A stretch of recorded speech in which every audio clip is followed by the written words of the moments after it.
धन्यवाद. दिवे अतिशय सुंदर झालेले आहेत. सगळ्यांनाच ही कल्पना खूप आवडली. थँक्यू.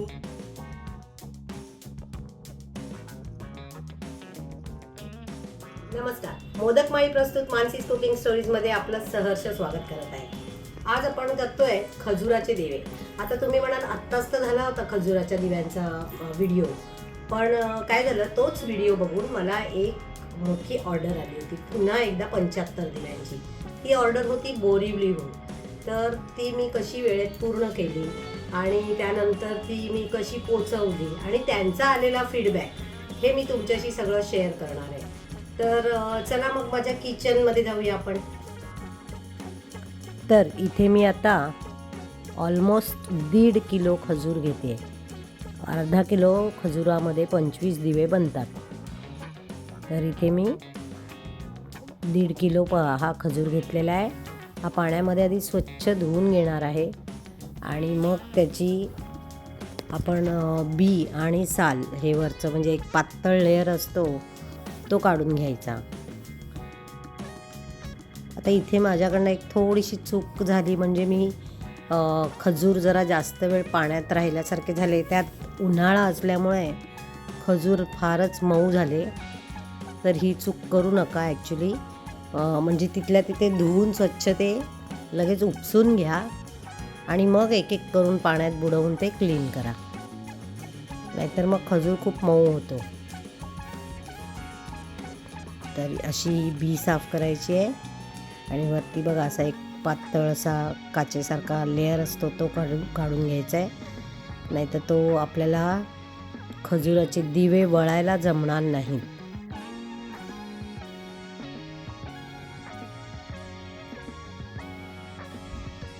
तर इथे आता आपला मी सर्व खजूर क्लीन करून घेते. हे बघा, ही लेअर मी म्हणत होते ना, ही लेअर काढून घ्यायची.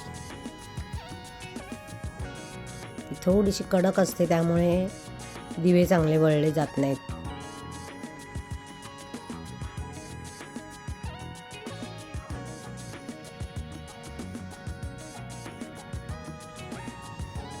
आता इथे मी हे सर्व क्लीन करून घेतलेत.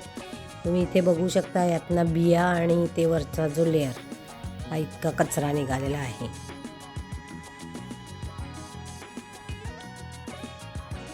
हे ना जर आपण व्यवस्थित याच्यामध्ये पाणी घालून त्याला व्यवस्थित असं क्लीन करून घेतलं तर आपण एखादी खजूरची जी चटणी आहे ती बनवू शकतो.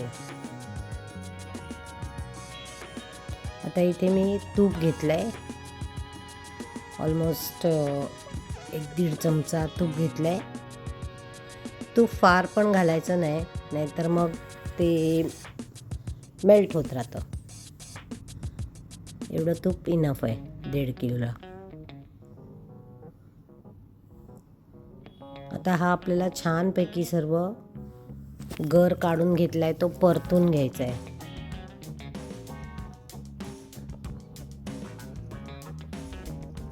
आता यात आपल्याला अख्खे दिसत आहेत खजूर, पण जसं जसं ते गरम होणार तसं ते मेल्ट होणार.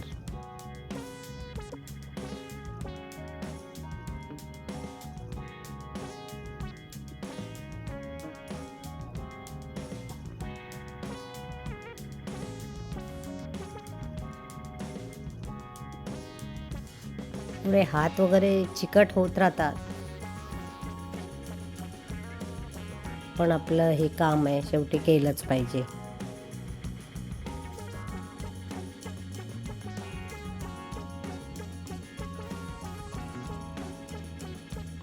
हे कमीत कमी 10-1 मिनिटं तरी चांगलं परतून घ्यायचंय.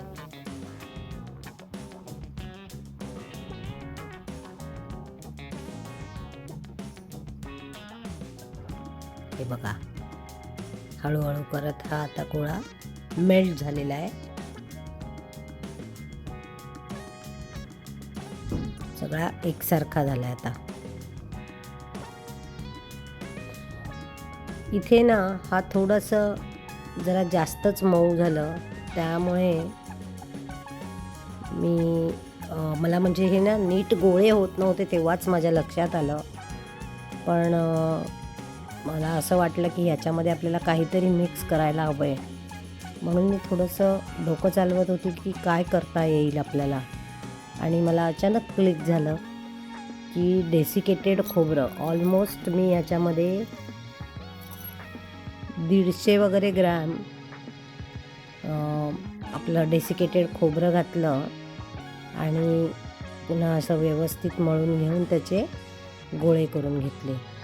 आणि जर होत नसेल कारण आता उन्हाळ्याचे दिवस असल्यामुळे थोडंसं पातळ जास्त होतं आहे ते, तर काय करायचं की सरळ गोळा उचलून थोडा वेळ फ्रीजमध्ये घालून द्यायचा आणि थोडं गार झाल्यानंतर करायचं.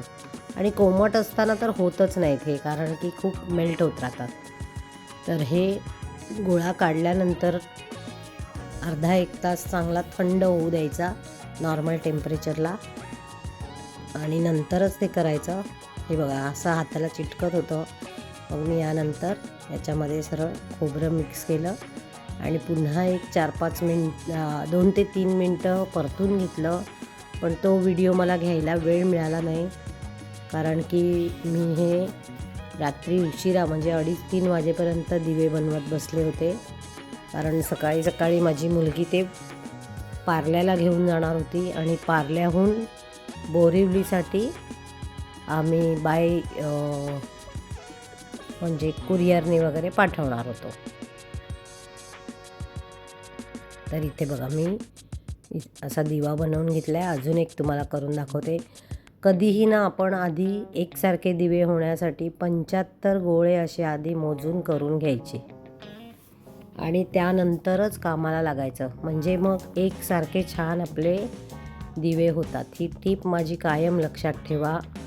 पातळ झालं पीठ तर म्हणजे खजुराचं हे मिश्रण पातळ झालं तर न घाबरता डेसिकेटेड खोबरं मिक्स करा.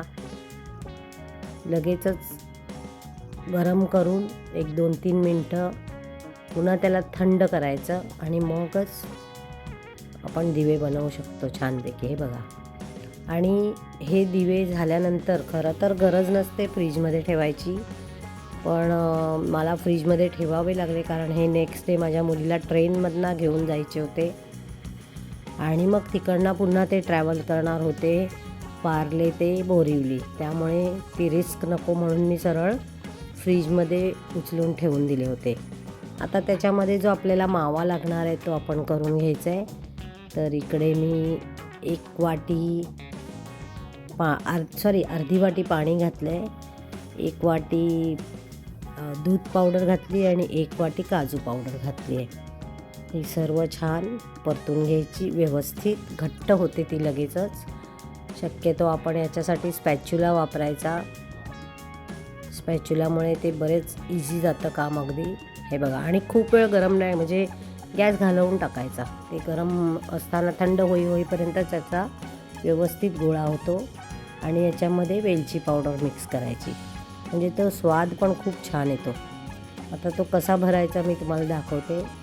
मी खरं गरमच घेतला आहे, मला इथे दाखवायचा आहे म्हणून असा याच्यामध्ये गोळा ॲड करायचा. हे बघा आपला दिवा तयार झालेला आहे. आता हे सर्व मी दिवे तयार करून घेणार आहे. तोपर्यंत माझी मुलगी तिकडे बदाम कटिंग करायला बसली आहे. तर हे बदामाचा आपण काप आहेत ते असे ज्योतीसारखे लावून घ्यायचे. तर इथे आपले असे हे जे दिवे तयार झाले ते मी एक बटर पेपरवर प्लास्टिकच्या बॉक्समध्ये 75च्या पूजेसाठी लावले. आपल्याला कणकेचे 75 दिवे करून त्या दिव्यांनी त्या व्यक्तीला ओवाळायचे असते. ही प्रथा आहे. पण त्यासाठी ते 75 दिवे बनवणंही कठीण असतं आणि नंतर ती कणिक वाया जाते. माझ्या वडिलांच्या 75साठी काहीतरी वेगळं करावं असा विचार करत असताना युट्यूबवर आयडिया स्क्रोल करत होते. त्यावेळेला मानसी देशमुख यांचा हा खजूर आणि माव्यांच्या दिव्यांचा मी व्हिडिओ बघितला. मला ती कल्पना इतकी आवडली की ह्या दिव्यांनी आपण त्या 75 दिव्यांनी त्या व्यक्तीला ओवाळूही शकतो आणि नंतर आपण ते जरी खाल्ले तरी ते सुद्धा वाया जात नाही. आपली एवढी घेतलेली मेहनत वाया जात नाही. हा मला त्यांचा एक आयडिया खूपच आवडली आणि त्यातून मी त्यांना ही ऑर्डर दिली. त्यांनी मी सांगितल्याप्रमाणे अगदी वेळेत डिलिव्हरी सुद्धा वेळेत दिली. त्याबद्दल त्यांचे खूप खूप धन्यवाद. दिवे अतिशय सुंदर झालेले आहेत. सगळ्यांनाच ही कल्पना खूप आवडली. थँक्यू. तर कसा वाटला आजचा व्हिडिओ सांगायला विसरू नका. लाईक, शेअर, सबस्क्राईब नक्की करा. भेटूया पुन्हा उद्याच्या भागात. तोपर्यंत इथेच थांबते. बाय.